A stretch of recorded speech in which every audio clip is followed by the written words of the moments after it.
സഹപാഠിയായ സുഹൃത്തിന്റെ വാച്ച് കണ്ടപ്പോൾ ക്ലാസ്സിലെ കുട്ടികളിൽ ഒരുത്തിനൊരു മോഹം ആ വാച്ച് നോക്കിയിട്ടുണ്ട്. പക്ഷെ ചോദിച്ചെങ്കിലും ലഭിച്ചില്ല.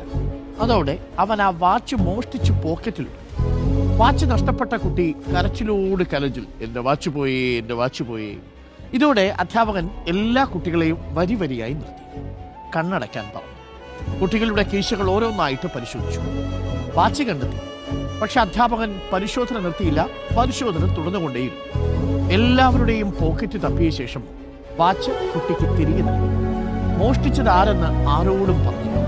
മോഷ്ടിച്ചവൻ അധ്യാപകന്റെ രൂപത്തിൽ അന്ന് ശരിക്കും ദൈവത്തെ തൊട്ടുമുന്നിൽ കണ്ടു. അധ്യാപകൻ അവനെ ശാസിക്കുകയോ ശിക്ഷിക്കുകയോ ചെയ്തില്ല.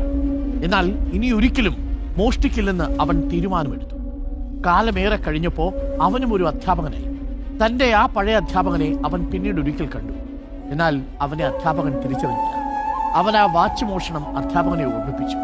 തന്നെ കൂട്ടുകാർക്കിടയിൽ കള്ളനാക്കാത്തതിന് അവൻ നന്ദി പറഞ്ഞു. എന്നാൽ ചെറിയൊരു മന്ദഹാസത്തോടെ അധ്യാപകൻ പറഞ്ഞു, ഞാനും അന്ന് കണ്ണടച്ചുകൊണ്ടാണ് ആ കീശകൾ പരിശോധിച്ചത്.